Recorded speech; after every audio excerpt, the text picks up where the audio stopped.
everyone. Namaste. Welcome back to the channel.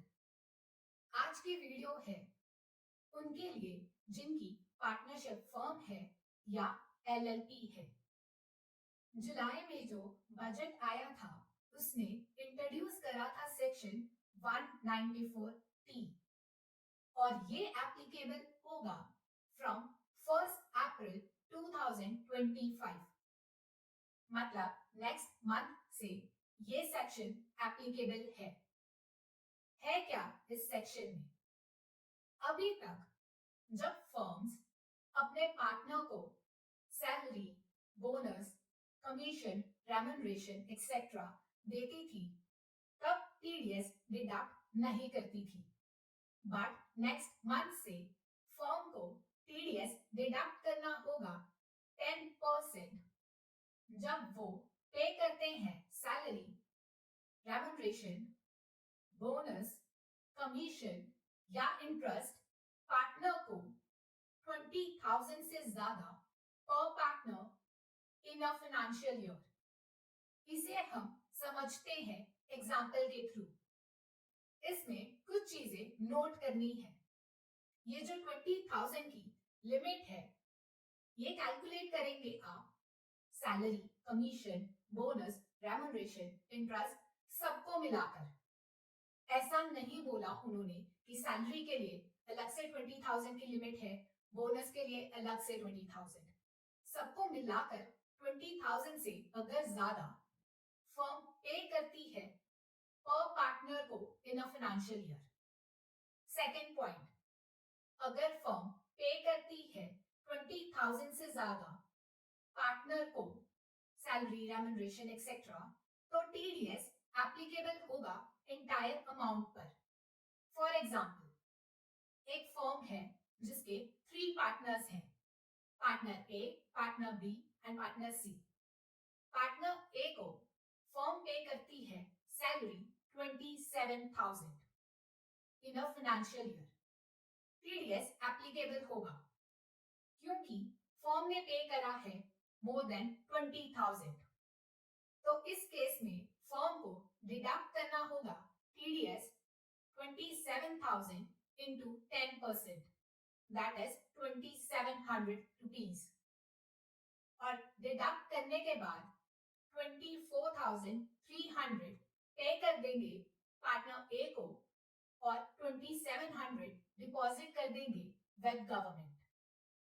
यहाँ entire amount पर 10% TDS लगेगा, ना कि जो 20,000 से ज्यादा है उस पर टीडीएस लगेगा। सपोज पार्टनर बी को फर्म ने सैलरी दी 10,000 और बोनस दिया 15,000, तो टोटल फर्म ने बी को पे करा 25,000 इन अ फाइनेंशियल ईयर। तो यहाँ टीडीएस एप्लीकेबल होगा और टीडीएस डिडक्ट करना होगा 2,500 रुपीज, क्योंकि 20,000 सम है of all salary, remuneration, bonus, commission, interest या कोई और भी चीज जो इन नेचर में है। Third point, drawings and reimbursement के केस में टीडीएस नहीं लगेगा। ड्राइंग्स मतलब विड्रॉल। सपोज पार्टनर सी ने कैपिटल लगाई हुई थी 1 लाख रुपीज, उस 1 लाख में से वो विड्रॉ कर लेता है 25,000 रुपीज। क्या टीडीएस एप्लीकेबल होगा? नहीं, यहाँ टीडीएस एप्लीकेबल नहीं है। फोर्थ पॉइंट, ये जो 20,000 की लिमिट है ये पर ट्रांजैक्शन नहीं है, ये पर फाइनेंशियल ईयर है। सपोज फर्म ने पार्टनर ए को सैलरी पे करी एवरी मंथ 15,000 रुपीज, तो क्या टीडीएस एप्लीकेबल होगा या नहीं? हाँ, टीडीएस एप्लीकेबल होगा क्योंकि ये 20,000 की limit during the financial year है कि पूरे साल में अगर 20,000 से ज्यादा फर्म पे करेगी तो टीडीएस 10% डिडक्ट करना होगा। अगर पर ट्रांजैक्शन होती तो एप्लीकेबल ना होता। फिफ्थ पॉइंट, ये जो 20,000 की लिमिट है ये पर पार्टनर है। फॉर एग्जाम्पल, एक फर्म है वो टोटल सैलरी पे करते हैं 40,000 रुपीज। उस फर्म में 4 पार्टनर्स हैं, सबको सेम सैलरी मिलती है, मतलब 10,000 हर पार्टनर को सैलरी मिलती है। तो क्या टीडीएस एप्लीकेबल होगा?